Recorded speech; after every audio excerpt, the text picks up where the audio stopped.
গল্পটা শুরু হয় ইন্দোনেশিয়ার এক ছোট্ট গ্রামে। এক সন্ধ্যায় আউ নামে এক ব্যক্তি একা বনে পাখি ধরতে গেল।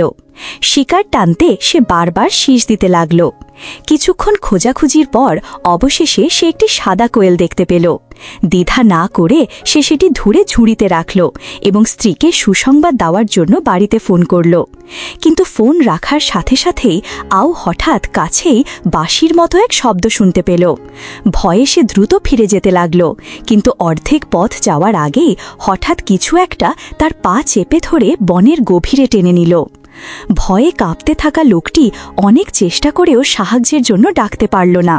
কিছুক্ষণ উঠে দাঁড়ানোর চেষ্টা করেও আবার পড়ে গেল। তারপর গল্পের দৃশ্য বদলে যায় 1 সপ্তাহ পরে। এবার গল্পে আসে ইপুন নামের এক ছেলে। সেদিন সে পাড়ার 2 ঘনিষ্ঠ বন্ধুকে নিয়ে ঘুড়ি ওড়াচ্ছিল, কিন্তু তীব্র বাতাসে ঘুড়ির সুতো ছিঁড়ে গিয়ে তা ভেসে চলে যায় অন্ধকার জঙ্গলের দিকে। ইপুন সেটি খুঁজতে যেতে চাইলে এক বন্ধু তাকে বারণ করে বোকামি না করতে বলে।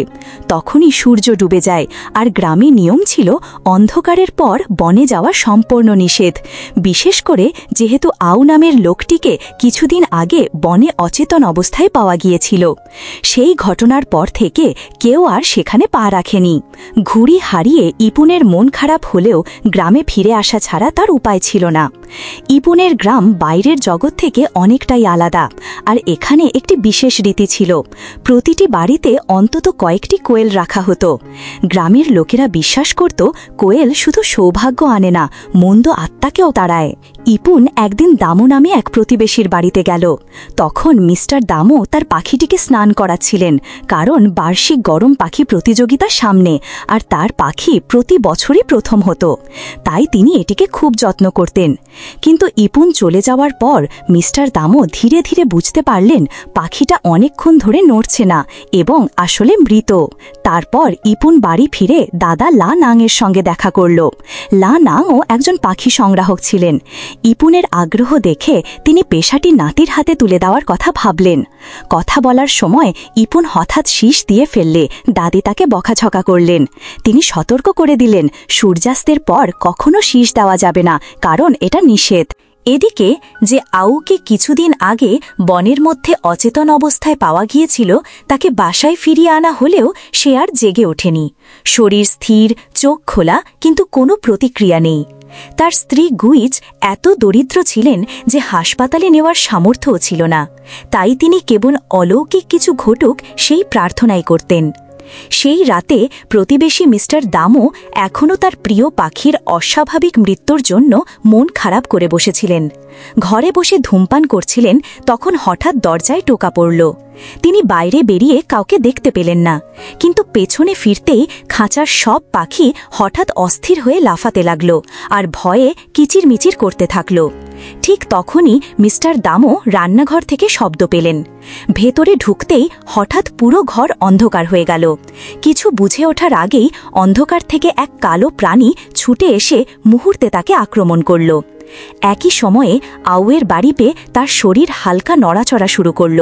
তারপর প্রচণ্ডভাবে কাঁপতে লাগল। তার চোখ দুটো এমনভাবে বড় হয়ে গেল যেন সে ভয়ঙ্কর কিছু দেখছে।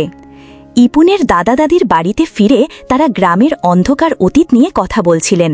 অনেক বছর আগে এখানে অনেক রহস্যময় নিখোঁজ হওয়ার ঘটনা ঘটেছিল, আর লোকজন বিশ্বাস করত যে বনের ভূতেরা তাদের খেয়ে ফেলেছে। সেই ঘটনার পর গ্রামবাসীরা একটি নিয়ম বানিয়েছিল, রাতে বাঁশির শব্দ সম্পূর্ণ নিষিদ্ধ, কারণ তাদের বিশ্বাস ছিল এই শব্দ ভূতদের ডেকে আনে। এছাড়াও তারা নিজেদের ও পরিবারের সুরক্ষার জন্য পাখিকে তাবিজ হিসেবে রাখত, যাতে অশুভ আত্মা দূরে থাকে। দাদুর কথা শেষ হতেই হঠাৎ তারা বাইরে ইপুনের বাঁশি বাজানোর শব্দ শুনতে পেল। দাদু তৎক্ষণাৎ বেরিয়ে এসে ছেলেটিকে সতর্ক করলেন, নিষেধ ভেঙো না, নইলে ভয়ঙ্কর পরিণতি হবে। এরপর তিনি ইপুনকে একটি ছোট কাঠের পাখির আকৃতির তুড়ি দিয়ে বললেন, এখন থেকে বাঁশি বাজানোর বদলে এটা বাজাতে। তারপর দাদু প্রতিদিনের মতো গ্রামে টহল দিতে বেরিয়ে গেলেন, কিন্তু দরজা থেকে বেরোতেই এক গ্রামবাসী হাঁপাতে হাঁপাতে দৌড়ে এসে জানালেন তার প্রতিবেশী দাউকে বাড়িতে অচল অবস্থায় পড়ে থাকতে দেখা গেছে। তারা ছুটে গেল, কিন্তু ততক্ষণে দেরি হয়ে গেছে। লোকটি ইতিমধ্যেই মারা গিয়েছিল, আর পরের দিন তার শেষকৃত্য হয়। এদিকে আউয়ের বাড়িতে তার অবস্থা আরও খারাপ হতে লাগল। গুইচ দুপুরে তাকে খাওয়ানোর চেষ্টা করছিলেন, কিন্তু হঠাৎ তার খিঁচুনি শুরু হল আর তার চোখ রক্তের মতো লাল হয়ে গেল। সেই রাতে ইপুন ঘুম থেকে উঠে চারপাশে তাকিয়ে দেখল দাদা দাদি নেই। বাইরে গিয়ে দেখল দাদু হাতে তার প্রিয় পাখি নিয়ে সোজা বাথরুমে যাচ্ছেন, কিন্তু কিছু বলছেন না। ব্যাপারটা অদ্ভুত লাগায় ইপুন চুপচাপ পিছু নিল। ভেতরে জলের শব্দ শোনা যাচ্ছিল, কিন্তু দরজা খুলতেই দেখল ভেতরে কেউ নেই। তারপর ইপুন দাদির ঘরে গিয়ে দেখল তিনি কাপড় গোছাচ্ছেন। ইপুন তাড়াতাড়ি আলমারিতে কাপড় রাখতে সাহায্য করল, কিন্তু পেছনে ফিরতেই হঠাৎ বিছানার নিচ থেকে একটা হাত তার পা চেপে ধরল। ইপুন বুঝল ওটা তার দাদি, আর তিনি আতঙ্কিত মুখে বললেন, কিছুক্ষণ আগে যিনি এখানে বসেছিলেন তিনি মোটেও আমি নই। ইপুন বিছানার নিচ দিয়ে তাকাতেই দেখল একটি পা ধীরে ধীরে তার দিকে আসছে আর বারবার তার নাম ধরে ডাকছে। সে ভয়ে দাদির দিকে তাকাল, আর তখনই ঘুম ভেঙে গেল। অবাক হয়ে বুঝল সবটাই ছিল একটা দুঃস্বপ্ন। এদিকে প্রতিবেশী মিস্টার দামুর বাড়িতে লোকজন তার শেষকৃত্যের জন্য জড়ো হয়েছে। তারা বলাবলি করছিল দামুর মৃত্যু হয়েছে কারণ তার পোষা পাখিটি মারা যাওয়ায় সুরক্ষার তাবিজের শক্তি নষ্ট হয়ে গেছে। তারা আরও সন্দেহ করছিল আউ কোনোভাবে এতে জড়িত, কারণ যেদিন থেকে সে বনে অজ্ঞান হয়েছিল সেদিন থেকে গ্রামে অদ্ভুত ঘটনা ঘটছে। পরের দিন লোকেরা মিস্টার দামোর মৃতদেহ দাফনের জন্য কবরস্থানে নিয়ে গেল। ইপুন যখন সেখানে পৌঁছাল সে দেখল তার দাদা দাদি কাঁদছেন। হঠাৎ তার ঘনিষ্ঠ বন্ধুরা তাকে কবরে ঠেলে দিল এবং গ্রামবাসীদের সঙ্গে মিলে ক্রমাগত তাকে অভিশাপ দিতে লাগল। এতে ইপুন ভীষণ বিভ্রান্ত হয়ে পড়ল। এরপর তারা মৃতদেহটি গর্তে ফেলে দিল, আর ইপুন আতঙ্কিত হয়ে বুঝল ওটা তার নিজের মৃতদেহ। ঠিক তখনই আউয়ের ভূত হঠাৎ তার সামনে এসে দাঁড়াল, তাকে চমকে দিয়ে ঘুম থেকে জাগিয়ে তুলল এবং সে বুঝল এটাও আরেকটা দুঃস্বপ্ন। ভীত সন্ত্রস্ত ইপুন দাদির কাছে গিয়ে সব বলল, জানালো যে সম্প্রতি সে অদ্ভুত সব দুঃস্বপ্ন দেখছে। দাদি বিশ্বাস করলেন এটা হচ্ছে কারণ সে রাতে শীষ দিত, যার ফলে অশুচি আত্মারা তাকে তাড়িত করছে। পরের দিন গ্রামে বার্ষিক গরম পাখি প্রতিযোগিতা হল, যেখানে ইপুনের দাদুও অংশ নিলেন। সেখানে তিনি মান্টো নামের এক পুরনো বন্ধু ও গ্রামের সামানের সঙ্গে দেখা করলেন। তারা দুজনে প্রতিবেশী দামোর মৃত্যু এবং জঙ্গলে অজ্ঞান হবার পর থেকে আউ কেন এখনও জ্ঞান ফেরেনি তা নিয়ে আলোচনা করলেন। সামান ধারণা করলেন সম্ভবত আউ কোনো নিষিদ্ধ কাজ করেছে, যার ফলে তার আত্মা কোনো রাক্ষস বন্দী করে রেখেছে। ওদিকে ইপুনের দাদি রান্নাঘরে বাসন ধুচ্ছিলেন, তখন হঠাৎ উঠোনে বাঁশির শব্দ পেলেন। চিন্তিত হয়ে তিনি বেরিয়ে এসে কূপের দিকে তাকালেন। ঠিক তখনই ইপুন পিছন থেকে ভয়ঙ্কর মুখ নিয়ে ছুটে এসে তার ঘাড় ছিঁড়ে ফেলার চেষ্টা করল। সেই সংকট মুহূর্তে দাদু সময় মতো ফিরে এসে স্ত্রীকে সেই মায়া থেকে উদ্ধার করলেন। কাঁপতে কাঁপতে দাদি বললেন, নরখাদকটি গ্রামে ফিরে এসেছে। সেই রাতে তিনি ঘরে গিয়ে আলমারি থেকে সোনার পাখির ডিম ভর্তি একটি বাক্স বের করলেন। তারপর নদীর তীরে গিয়ে জলে ফেলে দিলেন এবং ক্রমাগত শয়তানকে অনুরোধ করলেন যেন তার পরিবারে না আসে। দূরে একটি কালো ছায়াময় মূর্তি চুপচাপ দাঁড়িয়ে সব দেখছিল। এদিকে তার স্বামী সাহায্যের জন্য সামানের কাছে গেলেন।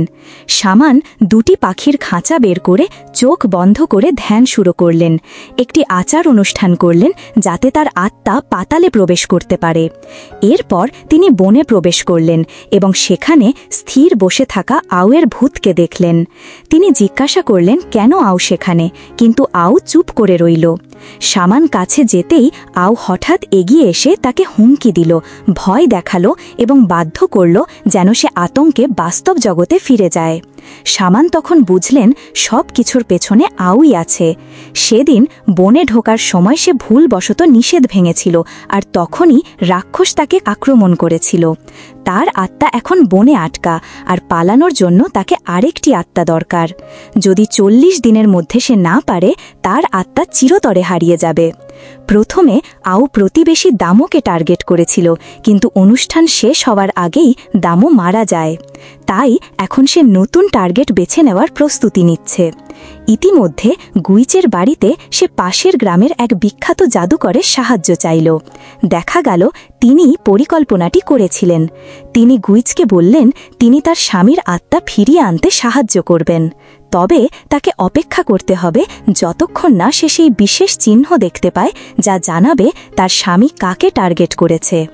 এরপর সেই ব্যক্তিকে জাদুকরের বানানো বিশেষ ওষুধ খাওয়াতে হবে যাতে তার আত্মা সরাসরি অন্য জগতে চলে যায়। পরের দিন স্কুলে ইপুন বাইরে ব্যায়াম করছিল। হঠাৎ সে দেখল তার মুখ থেকে রক্ত ঝরছে। সে জিম শিক্ষকের ডাক শুনল, কিন্তু ওপরে তাকাতেই ভয় পেয়ে গেল। শিক্ষকের মাথা 180 ডিগ্রি ঘুরে গেছে আর তিনি ক্রমাগত তাকে অভিশাপ দিচ্ছেন। ভয়ে ইপুন দৌড়ে বাথরুমে গেল, কিন্তু দরজা দিয়ে ঢুকতেই সে অন্য জায়গায় এসে পড়ল। সে বুঝল এটা আগুর বাড়ি আর আগু বিছানায় শুয়ে আছে। হঠাৎ তার পেছনের দরজা বন্ধ হয়ে গেল। ইপুন দরজায় টোকা দিতে চেষ্টা করল, কিন্তু আগু হঠাৎ উঠে এসে তার গলা চেপে ধরল। শ্বাসরোধ হতে হতে ইপুন হঠাৎ ঘুম ভেঙে জেগে উঠল। এটা কেবলই আরেকটা দুঃস্বপ্ন। কাঁপতে কাঁপতে সে দ্রুত বাড়ি ছুটল। পথে হঠাৎ এক অদ্ভুত লোক গাড়ি নিয়ে এসে থামল এবং বলল সে ইপুনের দাদুর বাড়ি যাবে, পথ জানতে চাইছে। ইপুন ভেবেছিল লোকটি দাদুর পরিচিত, তাই গাড়িতে উঠে পড়ল। কিন্তু কিছু দূর যাওয়ার পর সে বুঝল গাড়ি সোজা জঙ্গলের দিকে যাচ্ছে। ড্রাইভারের দিকে তাকিয়ে সে ভয়ে দেখল লোকটি আসলে ভূত। গাড়ির অন্য যাত্রীরাও ছিল বনের আত্মা। ইপুন সর্বশক্তি দিয়ে লাফিয়ে গাড়ি থেকে বেরিয়ে এলো। তারপর কাঁদতে কাঁদতে বাড়ি দৌড়ে গিয়ে দাদির কাছে সব বলল। দাদি তাকে জড়িয়ে ধরে শান্ত করলেন, বললেন যতক্ষণ সে ঘরের ভেতরে থাকবে ততক্ষণ সে নিরাপদ। এদিকে গুইজ উঠোনে কাপড় শুকোচ্ছিল। হঠাৎ জোরে বাতাস বয়ে গেল। দড়িতে ঝুলন্ত কম্বলটা ফুলে উঠল, যেন কেউ ভেতরে দাঁড়িয়ে আছে। সে চমকে উঠে কম্বলটা সরাল, কিন্তু ভেতরে কিছুই নেই। ঠিক তখনই সে পায়ের কাছে একটি কাঠের পাখির আকৃতির তুড়ি পড়ে থাকতে দেখল। সঙ্গে সঙ্গেই বুঝল এটা সেই জিনিস যা ইপুন প্রায়ই সঙ্গে রাখত, মানে তার স্বামী এখন ইপুনকেই লক্ষ্য করছে। এই ভেবে গুইজ দাদা দাদির জন্য খাবার আনার অজুহাতে সোজা ইপুনের বাড়িতে গেল। তারপর সে গোলাপি রঙের তরল ভরা বোতল বের করে বলল, এটা আমার বানানো টনিক, এটা খেলে তুমি সুস্থ হবে আর দুঃস্বপ্ন দেখা বন্ধ হবে। এই বলে সে তৎক্ষণাৎ ইপুনের মুখে ওষুধ ঢেলে দিল। পান করার সাথে সাথেই ইপুনের মাথা ঘোরাতে শুরু করল আর সে হঠাৎ অন্য এক জগতে পড়ে গেল। তার দাদু যখন ঘটনাটা জানলেন তখন তিনি সরাসরি পাশের গ্রামের বৃদ্ধ সামানের বাড়িতে গেলেন সত্য জানার জন্য। তিনি জানতে চাইলেন সামান কেন আউ দম্পতিকে সাহায্য করেছিলেন। সামান শুধু হেসে বললেন তিনি হারিয়ে যাওয়া আত্মাদের সাহায্য করতে চান। আর কিছু জানা যাবে না বুঝে দাদু এবার আউ দম্পতির বাড়িতে গেলেন। গুইজকে জিজ্ঞাসা করলেন কেন সে তার নাতিকে লক্ষ্য করেছিল। গুইজ তখনও বিভ্রান্ত। সে ভেবেছিল এতে তার স্বামী ঘুম থেকে উঠে যাবে। হঠাৎ দাদু শুনতে পেলেন ইপুন তাকে ডাকছে সাহায্যের জন্য। তিনি বুঝলেন ছেলেটি কাছেই আছে, কিন্তু তার কাছে পৌঁছানো যাচ্ছে না। কোনো উপায় না দেখে দাদু মাস্টার ডংয়ের কাছে গেলেন। সেই রাতে দুজন দুটি পাখির খাঁচা নিয়ে সোজা বনের দিকে রওনা দিলেন। যাওয়ার আগে সামান দাদুকে পাখির ডানার মতো আকৃতির একটি ছুরি দিলেন, বললেন এটা কাজে লাগবে। তারপর আচার শুরু করে দাদুর আত্মাকে পাঠালেন। এদিকে ইপুন বাড়ির চারপাশে হাঁটছিল। তখন সে দেখল দাদুর মতো দেখতে একজন তাকে ইশারা করছে অনুসরণ করতে। কিন্তু যাওয়ার আগে তার আসল দাদু পিছন থেকে এসে তাকে টেনে বনের দিকে নিয়ে পালালেন। তারা বেশি দূর যাওয়ার আগেই হঠাৎ আগুর ভূত তাদের সামনে এসে দাঁড়াল, এবার আগের চেয়েও ভয়ঙ্কর চেহারা নিয়ে। সে হঠাৎ ছুটে এলো আর তারা ভয়ে বনে ছুটে পালাল। ইপুন দাদুকে খুঁজতে এদিক ওদিক দৌড়াল, কিন্তু তার বদলে সে আগের শিকারদের ভূত দেখল, যারা বনে হারিয়ে গিয়ে ভূতের হাতে মারা গিয়েছিল। হঠাৎ আগুর ভূত এসে ইপুনের গলা চেপে ধরল, তাকে মেরে পঙ্গু করে ফিরিয়ে নেওয়ার জন্য। ঠিক সেই মুহূর্তে দাদু সময় মতো এসে সামানের ছুরি দিয়ে আগুর পিঠে আঘাত করলেন আর নাতিকে বললেন দৌড়ে চলে যা। ভয়ে কাঁপতে কাঁপতে ইপুন আলুর দিকে দৌড়াল, কিন্তু পালানোর আগেই আরও অনেক ভূত তাকে ঘিরে ফেলল। তারা সবাই তার আত্মা দখল করে মুক্তি পেতে চাইছিল। ইপুন আতঙ্কে সাহায্যের জন্য চিৎকার করল। ঠিক তখনই মাস্টার ডং অনেকগুলো পাখি নিয়ে হাজির হলেন। পাখিগুলো ছেলেটিকে ঘিরে থাকা ভূতদের তাড়িয়ে দিল। ইপুন ও মাস্টার ডং দ্রুত সুযোগ নিয়ে বন থেকে বেরিয়ে এলেন। অনেক সপ্তাহ পর ইপুন নিরাপদে ফিরে এলো, কিন্তু দাদুর কোনো খোঁজ পাওয়া গেল না। এদিকে আগু কোনোভাবে ঘুম থেকে উঠে আগের মতো আনন্দে জীবন কাটাতে লাগলো, যেন কিছুই ঘটেনি। একদিন পাখিদের খাবার দেওয়ার জন্য খাঁচার কাছে গিয়ে হঠাৎ সে ভেতরে তার স্ত্রীর মাথা দেখতে পেল। আগু ভয়ে চিৎকার করে পালিয়ে গেল। তখন দর্শকেরা বুঝল গুইজকে হত্যা করেছিল মাস্টার ডং। আগু যেভাবে একসময় করেছিল সেই একই পদ্ধতি ব্যবহার করে তার সবচেয়ে ঘনিষ্ঠ বন্ধুকে ফিরিয়ে আনার জন্য। এভাবেই সিনেমাটি শেষ হয়ে যায়।